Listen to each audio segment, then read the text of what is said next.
mencionado antes, existen diferencias importantes en los electrolitos y los elementos que están dentro y fuera de la célula en nuestro organismo. Para que eso pueda mantenerse de esa forma, existen varios mecanismos en la membrana que se van a encargar de que se mantengan esas diferencias. Es así que tenemos pues difusión simple, difusión facilitada y distintos mecanismos importantes para que se puedan movilizar los electrolitos en favor del paciente que se necesita. Por ejemplo, fíjense, en lo que sería la difusión simple, la molécula que va a pasar la membrana de forma directa tendrá que tener pues el tamaño, la carga eléctrica, las características de solubilidad, etcétera, adecuadas para poder pasar de forma directa la membrana, porque de lo contrario no lo va a poder hacer. Es por eso que esta membrana, decíamos, sirve como un filtro para la sustancia, ¿sí? Si hablamos de la difusión facilitada, sabemos que la diferencia fundamental entre transporte pasivo y transporte activo es el uso de ATP, ¿cierto? Y bueno, dentro de ese transporte pasivo tenemos también los canales iónicos o algunos transportadores especiales que se van a encargar justamente de que las moléculas puedan pasar de un lado hacia el otro. En algún caso son especializados para moléculas específicas o se puede dar incluso el cotransporte y el contratransporte que seguro han aprendido en fisiología. Entonces, todas estas formas, si quieren, de movilizar sustancias van a ser aprovechadas por la célula para mantener el equilibrio en esos electrolitos que necesitamos. Pero no solamente eso, sino que muchos de estos cambios que se producen en los electrolitos que van de un lado al otro o se mantienen en un compartimiento y no en otro, determina las respuestas que nosotros vamos a poder observar en el paciente. Entonces, fíjense, cuando hablamos de o expliquemos cada uno de estos procesos, lo que vamos a ver es lo siguiente. Tenemos, por ejemplo, proteínas transmembrana, como hemos dicho, ¿no? Que van a atravesar la membrana completamente y cumplen funciones diferentes. Por ejemplo, los canales iónicos se van a abrir para permitir el paso de sustancias hacia uno u otro lado de la membrana, ¿sí? Por otro lado, por ejemplo, cuando hablamos de las proteínas que actúan a nivel intracelular, fíjense, la molécula que ha estimulado la respuesta ni siquiera entra a la célula, solamente estimula en un segmento extracelular y eso produce que se inicie una respuesta en la parte intracelular. O acá, donde tenemos un complejo más, una respuesta más compleja mediada por enzimas, o acá donde trabajamos con las proteínas G, proteínas mensajeros, que son complejos proteicos que tienen elementos estructurales diferentes para ejecutar una respuesta específica. Entonces, fíjense, en cada caso vamos a ver que estos mecanismos de señalización que fisiológicamente son utilizados por la célula para mantener la homeostasis, nosotros los podemos utilizar con fármacos para estimular una respuesta específica, ¿sí? Por ejemplo, digamos que, no sé, el paciente tiene insulina. La insulina se libera, estimula un receptor específico y eso permite que ingrese la glucosa a la célula.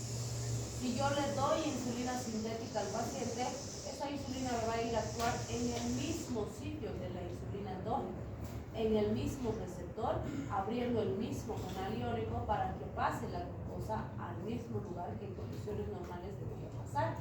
Entonces, fíjense, los receptores o los sitios de acción, yo no los voy a introducir, esos ya existen en el paciente. Lo que voy a hacer es usar la maquinaria de la célula para producir la respuesta que estoy buscando, ¿sí? Entonces es muy importante entender eso y para eso es que vamos a entender, o bueno, recordar en realidad estos mecanismos de señalización, porque ustedes ya los han aprendido en fisiología. Entonces, fíjense, este es uno de los sistemas interesantes que nos dice, es el sistema de los receptores intracelulares para agentes anticonsumibles. Y ahí hablamos de las sustancias esteroideas, hormonas esteroideas, neurotransmisores esteroideos. todos los que actúan como sustancias esteroideas. ¿Cuáles se acuerdan que ya hemos visto que tiene esta característica?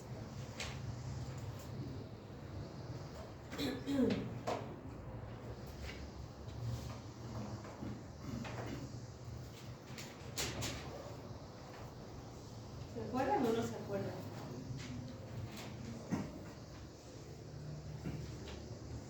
¿Cuál se acuerdan?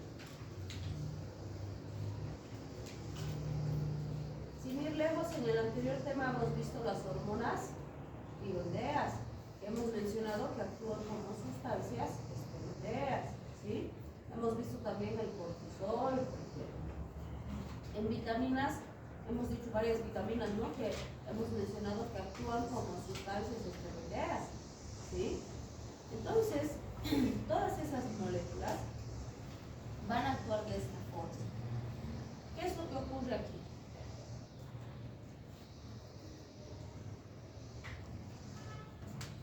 Fíjense, en condiciones normales, dentro de la célula todos tenemos estas moléculas. Son moléculas que se encuentran en estado inactivo, vamos a decir, mientras este fragmento HCP90 esté unido a la molécula.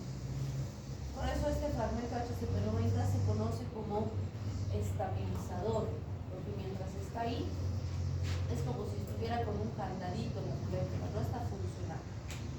Entonces, ¿qué ocurre? Fíjense, tiene un sitio específico donde se unen perfectamente las sustancias esteroideas, tiene el tamaño, la forma, la carga eléctrica perfecta para que se una en este nivel. Entonces, cuando la sustancia esteroidea ingresa, digamos que es no sé, el cortisol, se va a unir a ese sitio y va a producir un cambio de conformación en la molécula.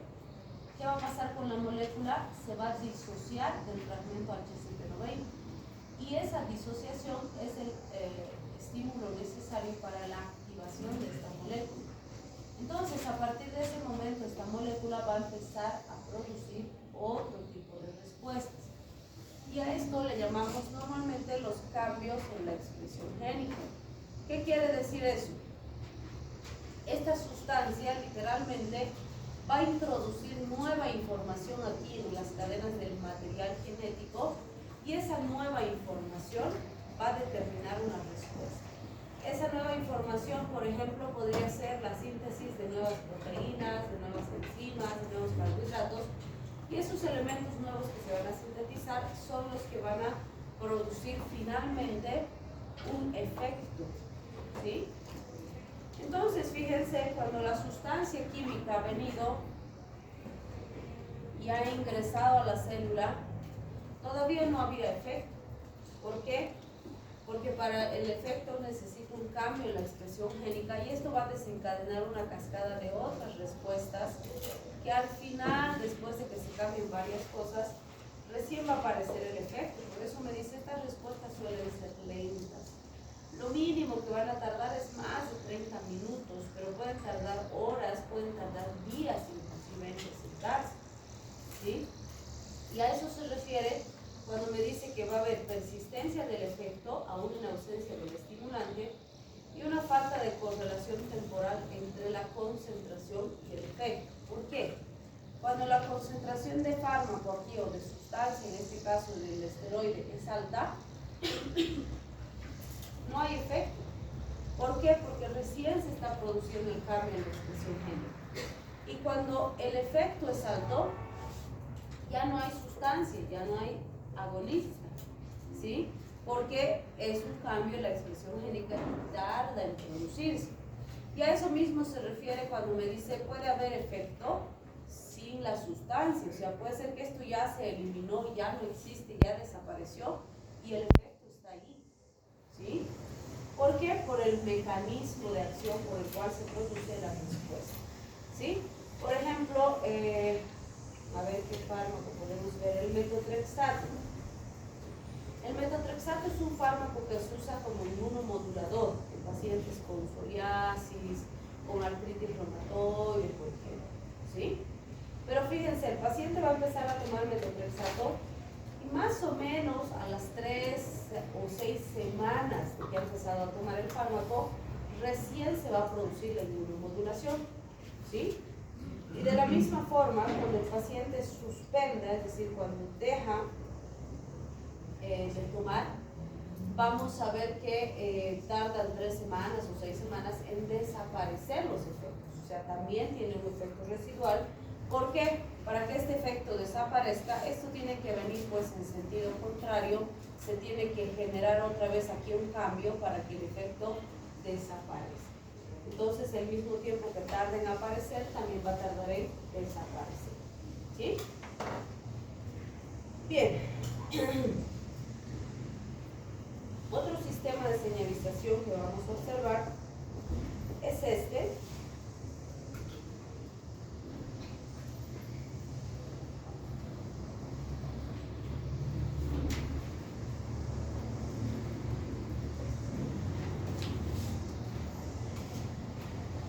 Bien, entonces cuando nosotros vemos, por ejemplo, en lo que serían las enzimas transmembranas reguladas por hígado, ahí podemos mencionar a insulina, péptida piruvética auricular, los factores de crecimiento, los elementos que son importantes con este tipo de respuestas, o que usan este tipo de señalizadores para producir sus respuestas.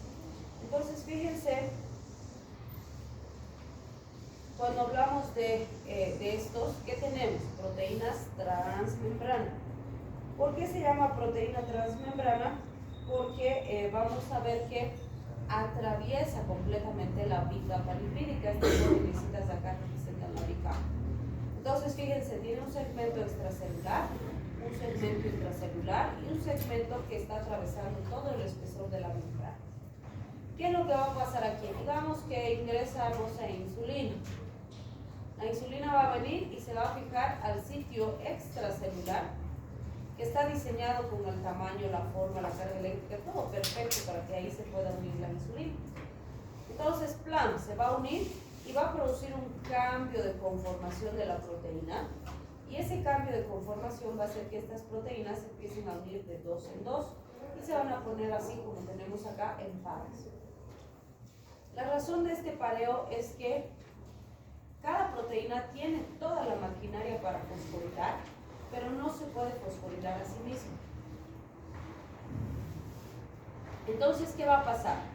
Esta va a fosforilar a la otra y esta va a fosforilar a la otra.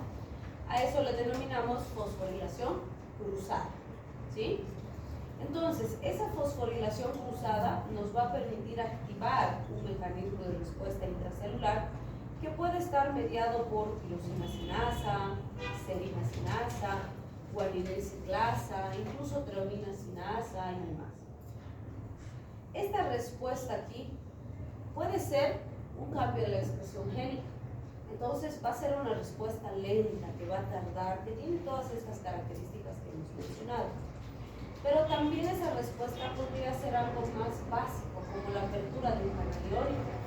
Cuando hablamos de apertura de canales iónicos, ¿qué pasa? Se abre el canal iónico, pasa la sustancia y ya tenemos respuesta. Se cierra el canal iónico, no pasa la sustancia, ya no hay respuesta. Entonces, cuando es apertura de canal iónico, en general las respuestas son súper rápidas. Se estima que son, si quieren, de milisegundos nada más. Entonces, en este tipo de respuesta puede haber cualquiera de esas dos acá. ¿De qué va a depender? De qué célula es, qué tipo de respuesta necesitaba la célula, etcétera, etcétera. Entonces, acá nos dicen, vamos a ver un fenómeno interesante, porque podemos ver la regulación descendente de receptores. ¿A qué hace referencia a eso? Estamos diciendo que ya sea un mecanismo rápido o lento, el efecto va a depender de la interacción del agonista, en este caso, con el receptor, ¿sí? Entonces, digamos que acá tengo receptores que pueden ser estimulados por un agonista. Entonces, cuando viene el agonista aquí, se une, pan, lo activa y se produce el efecto, ¿sí? Si esto sale del receptor, es decir, el agonista es eliminado del receptor, el efecto desaparece, porque ya terminó de ser estimulado el receptor. Una parte importante de sustancias químicas se unen de forma reversible. Entonces viene, se une, cumple su función, se separa y ya está.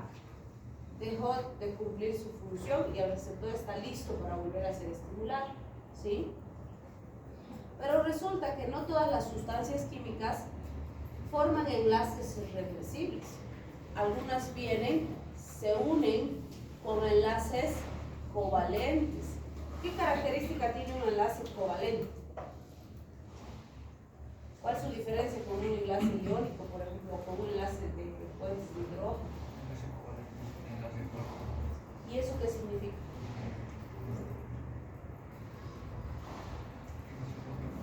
Muy bien, entonces, ¿qué quiere decir que esto es covalente? Que nunca más se va a separar del receptor, ¿sí? Entonces, si cuando este se une, el receptor se activa y hay efecto, ¿qué pasará si se une y nunca se separa?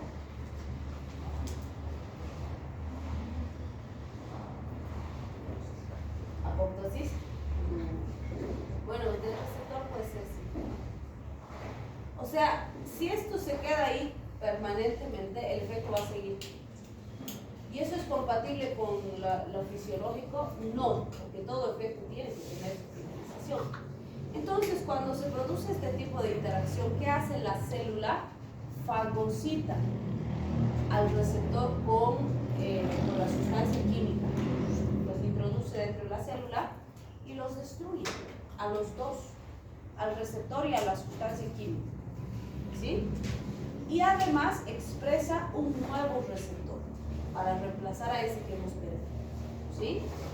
Entonces, hay células en las que la velocidad de destrucción y la velocidad de síntesis nueva se mantienen. Es decir, sintetizo, destruyo, sintetizo, destruyo.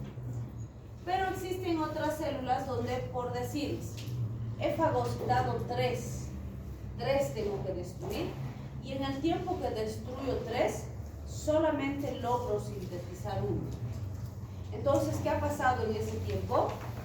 He perdido 2 receptores, ¿sí? Ahora la siguiente, otra vez vuelvo a fagocitar 3, destruyo 3 y sintetizo solamente 1, entonces vuelvo a perder otros 2. Entonces fíjense, ya tengo -4, ¿sí? ¿Y qué va a pasar? A medida que el tiempo vaya pasando, cada vez voy a tener menos receptores para estimular. ¿Y eso qué va a significar? Que en algún momento ese descenso de receptores va a determinar que no pueda producir la respuesta farmacológica o la respuesta fisiológica en el caso de un agonismo, ¿sí? Entonces, ¿qué va a pasar? Voy a decir, se ha producido una regulación descendente de receptores, porque el descenso de los receptores ha determinado que ya no pueda obtener respuesta. ¿Sí? ¿Está claro? Bien.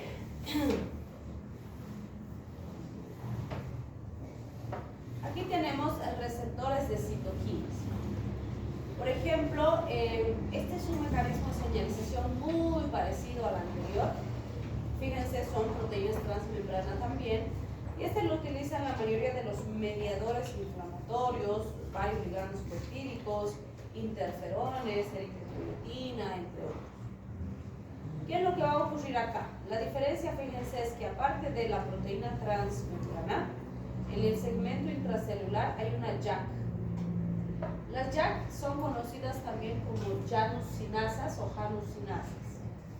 Son sinasas, o sea, enzimas, pero con características funcionales particulares, diferentes, son más potentes que las anteriores. Y además, fíjense qué va a ocurrir. Digamos que ha venido una citoquina inflamatoria, se ha unido acá, ha producido un cambio de conformación de la proteína, y eso ha hecho que se empiecen a poner de 2 en 2, igual que en el anterior esquema, ¿sí? ¿Cuál es la diferencia? Aquí están las llanosinasas. Y además, fíjense, las llanosinasas tienen o cargan una STAT. La STAT es la transductora y activadora de la transcriptasa. Entonces, fíjense, acá se tienen que producir 3 fosforilaciones. Una fosforilación cruzada entre los segmentos intracelulares de la proteína, una fosforilación cruzada entre las JAK y una fosforilación cruzada entre las STAT. El objetivo de esas fosforilaciones es formar el complejo STAT-STAT. Este complejo STAT-STAT se va a disociar de las YAP y se va a dirigir al núcleo de la célula. ¿Qué va a hacer en el núcleo de la célula? Un cambio de expresión génica. Entonces su respuesta va a ser compleja, va a ser más lenta, más tardía. ¿Sí? Entonces es otro sistema de señalización, pero que también sirve bastante para entender cómo algunos fármacos van a utilizar estos sistemas para beneficio del paciente. ¿Quieren descansar un poquito? Se están durmiendo terriblemente. ¿Calor? Un mecanismo importante es el de los canales iónicos. Los canales iónicos se abren, pasan la sustancia, tengo respuesta, se cierra el canal, no pasa la sustancia, ya no hay respuesta. Entonces son respuestas sumamente rápidas. Normalmente decimos que duran milisegundos. Algo muy importante de los canales iónicos es que aunque sean así súper rápidas, súper simples, es el mecanismo principal de acción de gran parte de nuestros neurotransmisores. Por ejemplo, acetilcolina, serotonina, GABA, glicina, aspartato, glutamato utilizan este tipo de señalización. ¿Sí? Y bueno, los canales iónicos se abren y se cierran por dos tipos de estímulos diferentes. Uno de ellos va a ser voltaje, que quiere decir, sabemos que la membrana plasmática puede cambiar de voltaje dependiendo de los cambios de los electrolitos, ¿no? Entonces, el estímulo que va a determinar, por ejemplo, que el canal se abra, puede ser la despolarización. Se despolariza la membrana, se abre el canal, pasa la sustancia. ¿Sí? Se repolariza la membrana, se cierra el canal, ya no pasa la sustancia. Entonces, eso nos va a producir el efecto que estamos observando. El otro mecanismo que puede abrir o cerrar estos canales son los ligandos. Entonces les pregunto, ¿qué es un ligando? Señalizadores químicos, que pueden ser ligandos endógenos o ligandos exógenos. ¿Sí? Por ejemplo, si es la adrenalina del paciente que él ha sintetizado, es su ligando endógeno. ¿Sí? Pero yo puedo agarrar epinefrina y ¡ping! Le pincho epinefrina al paciente, que igual es adrenalina, pero es sintética, entonces va a ser un ligando sintético. ¿Sí? ¿Dónde va a ir a actuar el ligando que le estoy poniendo sintético? Al mismo sitio donde actúa su adrenalina endógena. ¿Sí? Entonces vean, el ligando viene, existe un receptor específico perfecto para ese ligando, que tiene su tamaño, su forma, su carga eléctrica, todo perfecto para que este se pueda usar. Entonces el ligando viene, se une, se produce un cambio de conformación de la proteína, abre el canal y pasa a la sustancia. ¿Sí? En otros sitios o en otros casos, fíjense, se separa ese ligando, se cierra el canal, ya no pasa la sustancia. Entonces, estos son los sistemas de conducción más fáciles que existen. Bien. El otro sistema que vamos a ver es el de las proteínas G y segundos mensajeros. Y pues este se usa mucho por hormonas peptídicas, aminas adrenérgicas, serotonina, acetilcolina, un montón de neurotransmisores, vamos a decir. Entonces, ¿por qué se les dice las proteínas G en plural? Porque son complejos proteicos que producen señalización química. Entonces, fíjense, en lo que son las proteínas G y los segundos mensajeros, tenemos tres proteínas que van a ser protagonistas si quieren esta respuesta. Por ejemplo, estas son las proteínas transmembrana. Estas están adheridas a la proteína G, que normalmente está aquí adentro, pero está inactivada. Cuando se activa se fosforiliza con una GTP y va a ir a estimular al elemento efector. ¿Qué va a pasar? Esta primera proteína, que es transmembrana, es la que va a estar en contacto con el ligando. Entonces el ligando va a venir, se va a unir al sitio extracelular y va a producir un cambio de conformación de esta proteína. Esa proteína lo que va a hacer es activar a la proteína G. Esta proteína G se va a fosforilar y se va a dirigir al elemento efector. En el elemento efector, esta proteína o este elemento efector está, fíjense, no está en contacto con el exterior de la célula, está solo en la parte interna. Pero este elemento efector es el que va a determinar qué respuesta se va a ejecutar. Puede ser, por ejemplo, la apertura de un canal iónico. Entonces, la respuesta va a ser ¡pum! Rápida, en milisegundos. Pero también podría ser que este elemento efector desencadena un cambio en la expresión génica, ¿sí? Entonces va a ser lento. ¿De qué va a depender eso? ¿Qué célula es? ¿Qué ha desencadenado la respuesta? ¿Qué necesitamos en ese momento en la célula? Entonces las respuestas acá pueden ser sumamente variadas, ¿sí? No va a ser siempre una sola respuesta. ¿Qué nos interesa mucho recordar de esto? Que obviamente el segundo mensajero va a ser un señalizador químico que va a permitir que esta respuesta se pueda amplificar. ¿Por qué? Siempre les digo, todas las reacciones que ustedes han aprendido, los mecanismos, las vías metabólicas, etcétera, etcétera, se producen dentro de la célula, ¿sí? Pero siempre les digo, cuando el paciente viene a tu consultorio, ¿tú vas a ver su célula? No, tú no vas a ver al paciente. ¿Con qué viene el paciente? Con signos sí, sí. Entonces, para que esto que se está produciendo en una célula se pueda manifestar como un signo y síntoma, tiene que producirse al mismo tiempo en miles de células a la vez, ¿sí? Y eso no sería posible sin estos segundos mensajeros.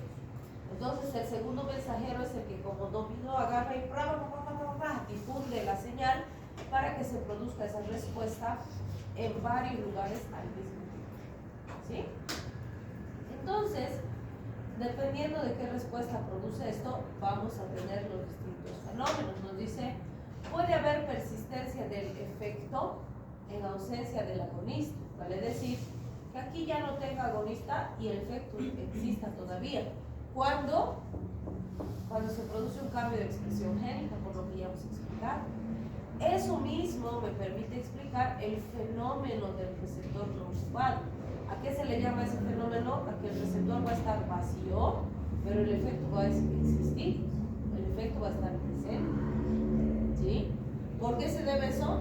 Mecanismo de acción, es un cambio de expresión génica, ¿sí? Bien, entonces fíjense, aquí tenemos las proteínas G y los segundos mensajeros más importantes. Vamos a explicar 5, pero en realidad son 6. El que me falta aquí es el GO o G0, como también le decimos. ¿Por qué se le dice GO o G0? Porque se sabe que existe, pero no se sabe con quiénes trabaja, dónde está distribuido, qué neurotransmisores lo estimulan o lo inhiben, no se sabe esa información. Entonces sabemos que existe, lo mencionamos, pero no lo explicamos más. Porque no sabemos más información sobre él. Entonces, fíjense, yo siempre les digo, las proteínas G van a trabajar básicamente con todo el sistema simpático y parasimpático. Es decir, van a ver que adrenalina, noradrenalina, acetilcolina, dopamina, etcétera, trabajan con proteínas G y segundos mensajeros. Entonces necesitamos recordarlas a estas. Siempre les digo, GS y GI son fáciles de recordar porque son contrarias. Entonces, ¿qué me dice? Las proteínas GS son estimulantes, ¿sí? Las GI son inhibitores. Entonces, las GS trabajan con aminas beta-adrenérgicas, serotonina, glucagón, histamina, entre otras. Y lo que hacen es aumentar la actividad de la adenilciclasa y aumentar el ATP cíclico. Y eso va a ejecutar la respuesta específica, ¿sí? Como son estimulantes, fíjense, aumenta la actividad de la enzima y aumenta el AMP cíclico. La adenilciclasa sería la sustancia efectora y el AMP cíclico sería el segundo mensajero. Las proteínas GI trabajan con aminas alfa-2-adrenérgicas, acetilcolina, opioides, serotonina, entre otros. ¿Qué vamos a tener con las GI? Inhiben la adenilciclasa y disminuyen el AMP cíclico. Entonces, como son inhibitorias, fíjense, misma sustancia efectora, mismo segundo mensajero, solo que la estimulante aumenta y la inhibitoria disminuye. ¿Sí? También inhibe los canales de potasio. Ahora, las proteínas GQ trabajan con acetilcolina, borgesina, serotonina y otros más. Son fáciles de recordar porque su sustancia efectora y su segundo mensajero es diferente al de las dos primeras que hemos descrito. Las GQ trabajan con fosfolipasa C y por lo tanto los segundos mensajeros son IP3, desilglicerol y calcio. Entonces, fíjense, lo que hace es aumentar la actividad de la fosfolipasa C y eso aumenta IP3, desilglicerol y calcio. Las G-ALF y las GT son fáciles de recordar porque son diferentes a todas las anteriores, pero además, yo siempre les digo, su relevancia es menor, no porque sus funciones sean menos importantes, sino porque su distribución es realmente muy limitada, ¿sí? En cambio, van a ver S y Q en todo el simpático y el parasimpático, en el corazón, que el intestino, del riñón, en todo lado. En cambio, estas, por ejemplo, las G-OLF están solo en los conductos odoríferos del epitelio olfatorio, solo ahí, no hay en otros lugares. Y son fáciles de recordar porque son parecidas a GS, aumentan la actividad de adenosiclasa, aumentan la MPC. Las GT las vamos a encontrar a nivel de los fotones. Entonces también están localizadas así en un lugar mucho más específico. Y estas son fáciles de recordar porque son diferentes a todas las demás. Su sustancia efectora es la fosfodiesterasa y su segundo mensajero es el GMP cíclico. Pueden estimular la actividad de la fosfodiesterasa y por lo tanto aumentar el nivel de GMP cíclico, pero también pueden inhibir a la fosfodiesterasa y bajar el GMP cíclico. ¿De qué depende? Del estímulo que inicie la respuesta. ¿Sí? Muy bien, esto nos permite entender por qué estamos hablando de estas proteínas G y demás, que como las han visto en fisiología deberían entenderlas mejor. Pero fíjense, acá las vamos a recordar bien. Por ejemplo, la adrenalina es una catecolamina, ¿cierto? Es un neurotransmisor del simpático. Y fíjense, la adrenalina es poco selectiva, actúa en todos los receptores alfa, todos los receptores beta. Y aquí vamos a ver un ejemplo de cómo interaccionan con las proteínas G. Por ejemplo, cuando la adrenalina estimula los receptores beta 1, ¿qué va a pasar? Va a activarse la GS. La GS va a aumentar la actividad de la adenosiclasa, va a aumentar el AMP cíclico y eso va a producir una respuesta. Por ejemplo, si hablamos beta 1, en corazón, ¿qué va a haber? Taquicardia, ¿sí?